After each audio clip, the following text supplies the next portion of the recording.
ការណែនាំអំពីអាហារូបករណ៍ GKSU សម្រាប់ថ្នាក់បរិញ្ញាបត្ររងនៅក្នុងវីដេអូនេះយើងនឹងស្វែងយល់អំពីអាហារូបករណ៍រដ្ឋាភិបាលកូរ៉េសម្រាប់ថ្នាក់បរិញ្ញាបត្ររងដែលហៅកាត់ថា GKSU តើអាហារូបករណ៍ GKSU ផ្ដល់អត្ថប្រយោជន៍និងលក្ខខណ្ឌជ្រើសរើសយ៉ាងដូចម្តេចតើយើងត្រូវប្រគល់ឯកសារអ្វីខ្លះនៅពេលដែលដាក់ពាក្យស្នើសុំដូច្នេះសូមតាមដានដោយសង្ខេបទាំងអស់គ្នាជាដំបូងខ្ញុំនឹងលើកយកវិធីស្វែងរកពាក្យស្នើសុំអាហារូបករណ៍មួយនេះមកណែនាំជាមុនសិនអាហារូបករណ៍ GKSU ត្រូវបើកទទួលជ្រើសរើសសិស្សនិស្សិតជារៀងរាល់ឆ្នាំនៅក្នុងអំឡុងខែកញ្ញាដូច្នេះអ្នកទាំងអស់គ្នាអាចស្វែងរកពាក្យស្នើសុំនិង guideline តាមរយៈគេហទំព័រ Story in Korea បានដោយគ្រាន់តែយើងចូលទៅកាន់គេហទំព័រហើយធ្វើការចុចលើពាក្យ GKS និងស្វែងរកមើលសេចក្តីជូនដំណឹងអំពីការប្រកាសជ្រើសរើសសិស្សដែលជាទូទៅគេសរសេរដាក់ថា Global Korea Scholarship for Undergraduate Degrees ជាភាសាអង់គ្លេសនិងជាភាសាកូរ៉េនៅក្នុងដំណរភ្ជាប់នោះគឺមានដាក់ទាំង guideline ពាក្យស្នើសុំព្រមទាំងព័ត៌មានសាកលវិទ្យាល័យនិងជំនាញដែលយើងអាចធ្វើការជ្រើសរើសបានផងដែរចំពោះអត្ថប្រយោជន៍អាហារូបករណ៍មួយនេះគឺមានផ្ដល់ជូនជាកញ្ចប់ថវិកាសម្រាប់ការសិក្សាដូចជាការបង់ថ្លៃសិក្សា 100% ថ្លៃស្នាក់នៅប្រាក់ខែសម្រាប់ការហូបចុកប្រចាំថ្ងៃថ្លៃធានារ៉ាប់រងសុខភាពថ្លៃសិក្សាភាសាកូរ៉េនិងផ្សេងទៀតផងដែរសម្រាប់និស្សិតកម្ពុជាចំពោះអ្នកដែលអាចដាក់អាហារូបករណ៍នេះបានលុះត្រាតែមានសញ្ជាតិខ្មែរទាំងសម័យខ្លួននិងឪពុកម្ដាយបានឬត្រៀមបញ្ចប់ការសិក្សាថ្នាក់មធ្យមសិក្សាទុតិយភូមិឬថ្នាក់បរិញ្ញាបត្ររងមានអាយុក្រោម25ឆ្នាំមានប្រវត្តិសិក្សាល្អបុគ្គលដែលមិនធ្លាប់មានប្រវត្តិប្រព្រឹត្តខុសច្បាប់ជាដើមបើយោងតាមគោលការណ៍ណែនាំស្ដីពីអាហារូបករណ៍ GKSU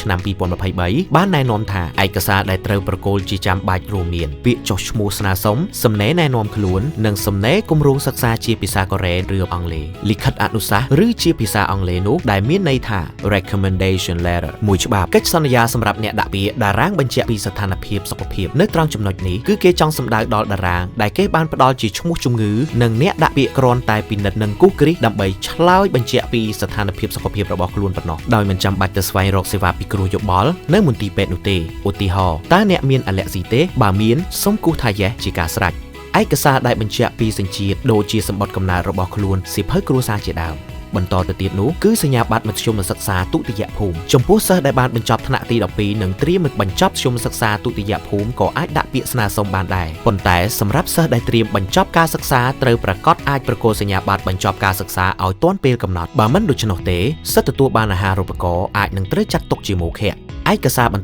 ទៀតនោះគឺប្រតិបត្តិបន្ទុកថ្នាក់វិទ្យាល័យទាំង3ឆ្នាំសិក្សាតាំងពីថ្នាក់ទី10រហូតដល់ថ្នាក់ទី12ពេលនេះយើងនឹងទៅស្វែងយល់ដោយសង្ខេបអំពីរបៀបនៃការសរសេរសំណេរណែនាំខ្លួននិងគម្រោងសិក្សាវិញម្ដងជាដំបូងអ្នកគួរតែរៀបរាប់អំពីមូលហេតុដែលលើកទឹកចិត្តអ្នកឲ្យសម្រេចចិត្តដាក់ពាក្យស្នើសុំអាហារូបករណ៍មួយនេះយើងគួរតែរៀបរាប់អំពីដំណើរដើមទងសាច់រឿងដែលអ្នកទាំងអស់គ្នាស្គាល់ប្រទេសកូរ៉េនិងហេតុផលនានាដែលជំរុញទឹកចិត្តឲ្យអ្នកទាំងអស់គ្នាឲ្យស្រឡាញ់ចូលចិត្តប្រទេសកូរ៉េឬការអប់រំនៅប្រទេសនេះបន្ទាប់មកទៀតអ្នកគួរតែយកប្រវត្តិនៃការតស៊ូសិក្សារៀនសូត្របទពិសោធន៍ឆ្នើមតាំងពីថ្នាក់ទាបរហូតដល់ចប់វិទ្យាល័យជាមួយគ្នានេះផងដែរអ្នកក៏អាចរៀបរាប់ពីមុខវិជ្ជាដែលអ្នកធ្វើបានល្អជាងគេចំណាត់ថ្នាក់ល្អៗក្នុងជីវិតសិក្សាបទពិសោធន៍ដែលធ្លាប់ចូលរួមការងារសាលាក្លឹបសិក្សាការងារស្ម័គ្រចិត្តក្នុងសង្គមឬកម្មវិធីប្រកួតប្រជែងនានាជាដើមអ្នកក៏អាចលើកយកបុគ្គលគំរូណាម្នាក់ដែលមានឥទ្ធិពលសម្រាប់អ្នកឬពាក្យស្លោករបស់បុគ្គលល្បីៗដែលអ្នកតែងតែយកជាគំរូឬយកសម្ដីពួកគេជាគោលការណ៍សម្រាប់លើកទឹកចិត្តអ្នកជាដើមប្រសិនបើអ្នកមានជំនាញពិសេសណាមួយក៏អាចលើកយកមកសរសេរបានដែរឧទាហរណ៍ពូកែភ្លេង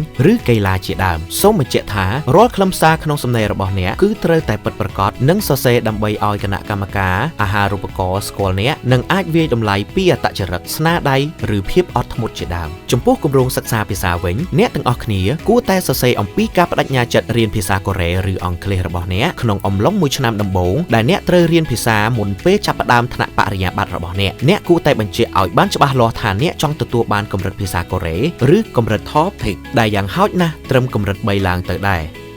អ្នកគួរតែរៀបរាប់អំពីវិធីសាស្ត្ររៀនភាសាកូរ៉េការអនុវត្តក្នុងថ្នាក់និងសហគមន៍ឬបែងចែកកាលវិភាគរៀនជាដើមសម្រាប់គម្រោងសិក្សាថ្នាក់បរិញ្ញាបត្រវិញនោះអ្នកគួរតែរៀបរាប់អំពីវិធីសាស្ត្ររៀនតាំងពីឆ្នាំទី1រហូតដល់ឆ្នាំទី4តើឆ្នាំសិក្សានីមួយៗអ្នកគួរតែធ្វើអ្វីខ្លះដើម្បីឲ្យការសិក្សារបស់អ្នកល្អប្រសើរអ្នកគួរតែលើកយកផ្នែកណាមួយដែលទាក់ទងនឹងមុខជំនាញរបស់អ្នកមកនិយាយអំពីតម្រូវការនិងការតាំងចិត្តក្នុងការរៀនទាំងអំឡុងពេលរៀននិងក្រោយបញ្ចប់ការសិក្សាជាដើម ការកំណត់គោលដៅឲ្យល្អសម្រាប់ការបន្តភ្ជាប់ទំនាក់ទំនងជាមួយនឹងមនុស្សជុំវិញខ្លួនទាំងពេលកំពុងរៀននិងបញ្ចប់ការសិក្សាអ្នកគួរតែបង្ហាញឲ្យឃើញពីឯករាជ្យភាពដែលអ្នកអាចធ្វើបានក្នុងនាមជាសិស្សបរទេសម្នាក់និងភាពចុះសម្រុងក្នុងទឹកដីឬវប្បធម៌ថ្មីផងដែរចំណុចដែលគួរតែចងចាំនោះគឺថាសំណេររបស់អ្នកគួរតែបង្ហាញអំពីការដឹងគុណដោយប្រយោជន៍ចំពោះមនុស្សនៅជុំវិញខ្លួនអ្នកប្រទេសជាតិរបស់អ្នកនិងប្រទេសដែលអ្នកទៅសិក្សាផងដែរចំណុចដែលគួរតែប្រុងប្រយ័ត្ននោះគឺរាល់ការសរសេរគួរតែបង្ហាញអំពីការតាំងចិត្តពិតប្រាកដភាពដែលអាចទៅរួចនិងការបង្ហាញពីចិត្តបដិញ្ញាក្នុងគម្រោងសិក្សា